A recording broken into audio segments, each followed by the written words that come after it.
Hi hello dear friend, কেমন আছেন সবাই? সাথে আছে আপনাদের বন্ধু আমি মোহাম্মদ মকুল ইসলাম মণ্ডল। আজকের মূল টপিক হল করাইজা রোগ নিয়ে। করাইজা রোগ একটা ব্যাকটেরিয়া রোগ।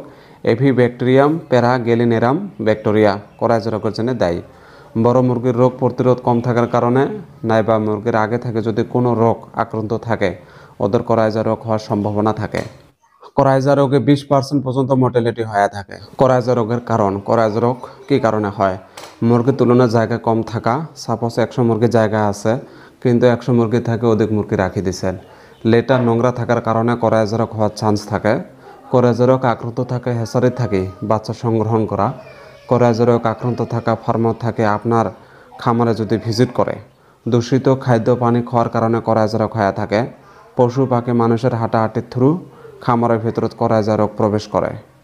সাপোজ মুরগির খামারে করাইজা রোগের ইনফেকশন হয়েছে, মুরগি সরাসরি যোগাযোগের মাধ্যমে যেমন হাঁটা চলার সময় বা একে খাবার বা পানি ব্যবহার করার মাধ্যমে রোগ ছড়াইতে পারে। বাতাসের মাধ্যমে এই রোগ ছড়াইতে পারে। মুরগির যদি করাইজা রোগ আক্রান্ত হয়, লক্ষণ কি?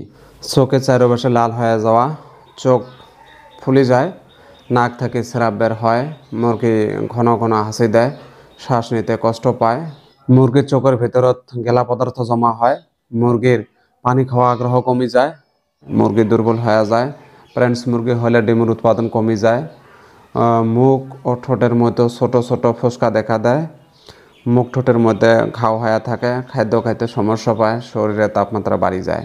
করাইজা রোগের চিকিৎসা, যে মুরগিগুলার করাইজা রোগ বেশি আক্রান্ত হয়েছে ওদের সেপারেট করবেন। তারপর ওদের অ্যান্টিবায়োটিক এন্ট্রোফ্লক্সাসিন, সেপ্রোফ্লক্সাসিন, লেভোফ্লক্সাসিন যে কোনো একটা কম্পোজিশন দেবেন। প্রত্যেকটা কম্পোজিশনের ওপরত লেখা আছে 100 মুরগি প্রতি কত ডোজ দেবেন, কয়দিন দেবেন। যদি মুরগির চোখ কানা হয় নাইবা চোখের ভেতরে পদার্থ জমা হয়, সাপোজ কয়েকটা মুরগির এমন সমস্যা হয়েছে, আমরা মানুষ সাধারণত চোখের জন্য যেই ড্রপগুলা ব্যবহার করি থাকি, যেমন সিফ্লক্সডি ওষুধ একদিনত মুরগির চোখত 2 ফোঁটা 3 বার করে দিবেন, ঠিক না হওয়া অবধি দিবেন। ওষুধ দেওয়ার আগে মুরগির চোখ হালকাভাবে ছাপা করে নেবেন।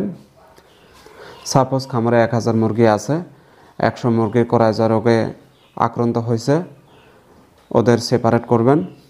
বাকি 900 মুরগি হালকাভাবে অ্যান্টিবায়োটিক ওষুধ দেবেন। করাইজা রোগের প্রতিরোধ কি? মোস্ট ইম্পর্ট্যান্ট, আপনারা বায়োসিকিউরিটি মেনটেন করবেন, কারণ বায়োসিকিউরিটি মেনটেন না করার জন্যে কিন্তু 60 থেকে 70% রোগ আপনার খামারের ভিতরে প্রবেশ করে নাইবা ভায়া থাকে। 2 নম্বর, আপনার মুরগির যে লেটারগুলো দিয়ে থাকেন প্রত্যেক সপ্তাহে একদিন করে চেঞ্জ করবেন। 3 নম্বর, ডিসইনফেক্ট্যান্ট স্প্রে প্রত্যেক সপ্তাহতে একদিন করে করবেন। আপনাদের যদি ভিডিওটা দেখে ভালো লাগে অবশ্যই লাইক, শেয়ার, সাবস্ক্রাইব করে পাশে থাকা বেল আইকনে একটা ক্লিক করবেন, যাতে আপনারা নতুন নতুন ভিডিও মিস না করেন। যদি আপনার কোনো কিছু জানার থাকে আমাকে কমেন্ট করে জানাবেন, ইনশাল্লাহ আমি আপনাদেরকে প্রত্যেকটা কোশ্চেনের রিপ্লাই দেওয়ার জন্য চেষ্টা করব। তাহলে আসি, আসসালামু আলাইকুম।